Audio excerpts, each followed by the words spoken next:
It's officially been a month since I've started making this game, so it's about time for my first monthly devlog. Even though I've only been working on this game for a month, it's already my passion. I love this game, I love making it, and I have really good plans for it. Like, I'm having the time of my life making this game.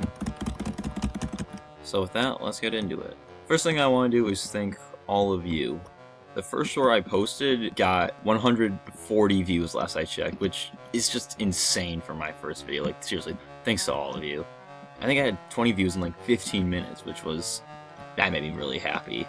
When I posted my second short, which at the time of making this was yesterday, I had 220 views in 10 minutes. Oh, by the way, this is the new sprite for Jaquise. Yesterday when I posted my second short about Jaquise, the hopping enemy, it got 220 views in 10 minutes. I was freaking out, dude. Like, that was a pretty big deal for me. And then when I woke up this morning, I checked my phone, and my friend Damari, who also is editing my videos now and is making the music for my game, texted me saying it got, like, hang on, actually, let me pull up the text right now. Hello, I'm going to introduce myself real quick while he's checking his phone. I am Damari with an I. Colton here was literally just talking about me. I am his video editor and music maker, as he had just said. I also have a channel of my own, which isn't very popular right now. But yeah, that was all I needed to say. You can continue to listen to Colton Yap for another however many minutes, I don't know. Bye. Yeah, Damari texted me at 6:04 a.m. this morning saying, dude, your new video has 870 views right now. I didn't believe it at first. Then when I checked, it had like 934. That was that was huge for me, dude. Like, seriously, thank you all so much. You're all the best. Anyway, I think maybe I should go over like what I've gotten done so far. So first of all, since the last short, I have given a sprite to Jaquise. You know, it looks like this. I think it looks pretty good. He is the first fully animated object in my game. He still has like a back glitch though. He just kind of floats when he's on a corner, but we still love Jaquise. I plan on doing like one of these devlogs like at near the end of every month. So like, and in them I'm just gonna like talk about how game development's going, like what I'm going through right now. And I plan on talking about like how game development is going.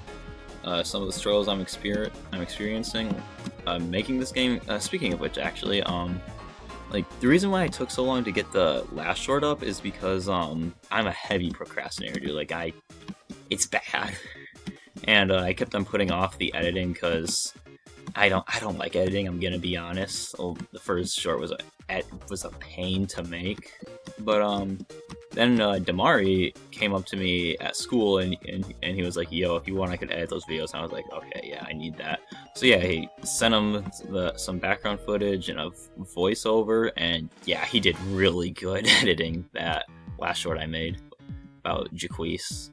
Like, dude, yeah, that was really cool. I just realized I haven't really explained much about what my game is about. So you play as this fat guy from New York who's half robot, and basically there's this guy who is the king of New York, and you gotta try to overthrow him. That's just the gist of it. There is much deeper lore. I have pages worth of lore, just what happens before the game. Like, yeah, there's a guy named Tommy who took over New York, and you have to try to stop him. He's half robot too. Like, basically, Tommy started a robotic revolution and took over the world, and now New York is like the only like civilization in existence. Like, every place else is just a wasteland, which is like, this is actually like the first level. Like, this is just a test level where I test things, obviously, but all the sprites you see are like from the first world, which is the waste. You start in the waste, and then you gotta try and make your way to New York City, and then in New York City there's another 3 worlds. They're not actually called worlds though, it's just like, I'm calling them districts instead of worlds, but yeah. You know how like in the Mario Bros games there's worlds? Like, that's what the districts are gonna be. There's gonna be 4 districts. This game has an insanely stupid origin. Don't really want to get into it right now, it's kind of a long story, but long story short, I thought it would be I wanted to make a game to get used to game development, because like, I have a dream game that I've been developing ideas for around like 2 years now, but before I made my dream game, I wanted to make a easier game, a game that's easier to make, so that way I can get like used to game design. And like I just started off like a stupid idea, like wouldn't it be funny if there was like a king of New York? That'd be really stupid and funny, wouldn't it? Like I wasn't actually gonna like make this a public game. Then like I made like a bunch of lore. I thought I actually had like good ideas, and I was like, oh, people need to know about this. So yeah, now I'm here. Yeah, I have a lot of ideas for this game. Like as I said, I already have all the lore planned out and written down. But I just have like ideas for basic mechanics, like this thing right here, like this ball that you see me throw. That's the first tool I made. There's gonna be like a tool sim. Like if you played Hollow Knight Silk Song, it's gonna be like play very similar to that, except like you craft the tools.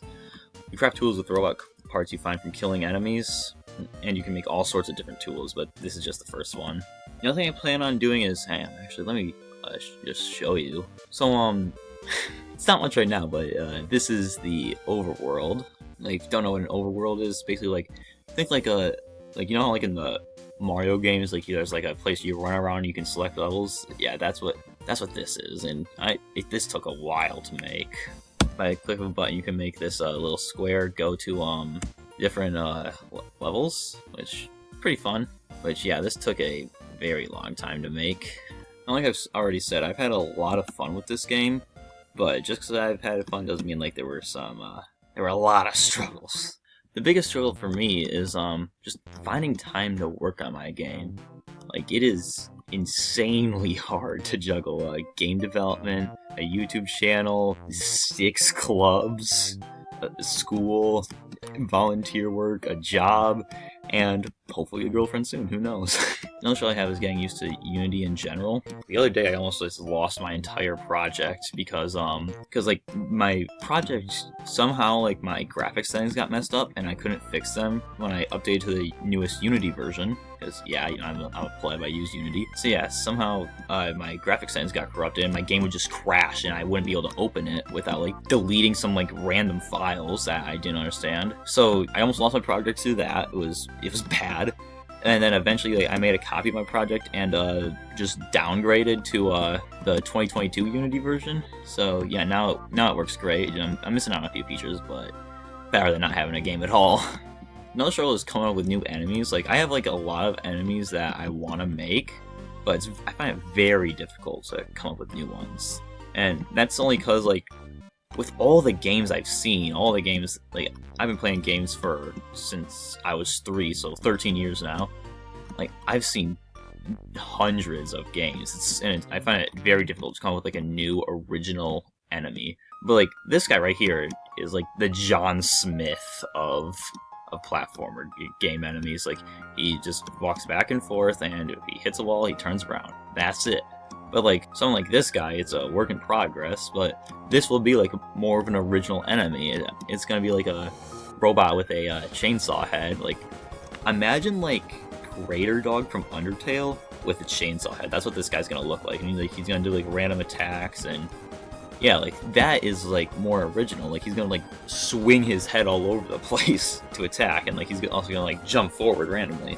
That's like an original enemy idea, like as far as I know. Like, maybe it's been done before, I don't know. But it's so hard to come up with those. But this morning in English class, I had an energy drink, a pencil, and a piece of paper. I went wild with ideas, man. Like, I think I came up with like 6 new enemies and a few new tools in like half an hour. Energy drinks help out a lot, I realized. So yeah, give me an energy drink, pen and paper, and then I could do a lot. Another thing I really struggle with is code. Like, this is a lot of the code I've written for my game already. Like, the player script, like, this took so long to make, dude. And it's not even done yet. I gotta add so much more to the player yet. But yeah, coding is hard for me. Like, coding is a lot like learning a new language, honestly. Like, it's like a very similar process. It feels very similar to like learning Spanish back in 8th grade. My main inspiration for this game is who is buzzing me up? Hang on, I'm getting a call. Main inspiration was a lot of platformer games. Like, it took inspiration from both Hollow Knight games, Mario mainly. Like, Mario's what got me into gaming. It's why I'm here making this video today. The art style is inspired from a few things. Like this guy right here, he's inspired by like that one enemy from Mario Bros. Wonder. I think it's called like a Hoppy Cat or something like that. Yeah, he's inspired by that enemy. Like, another inspiration for some sprites you haven't seen yet is like the game Isadora's Edge. It's not released yet, I don't think. Another indie game developer, YouTuber made Isadora's Edge and is still making it. Great guy, go check him out, Inbound Shovel. He makes some good stuff. And he's also one of my inspirations for making these videos and these shorts. I guarantee though you would never figure out what inspired this Tony sprite. Like what was my inspiration for designing Tony? Take a guess. Like, I'm genuinely curious to hear what you guess. Like, guarantee you're not right. It was 60-second burger run on Cool Math Games, dude. That was my inspiration for this guy. But yeah, I'm really happy with how he turned out. I think it looks pretty good. Alright, normally I would put the Q&A segment here, but I don't really have any questions to answer. So yeah, just leave your questions in the comments, and if I think they're good questions, or if they're good questions or frequently asked questions, I will put them in the next devlog. Yeah, see you guys.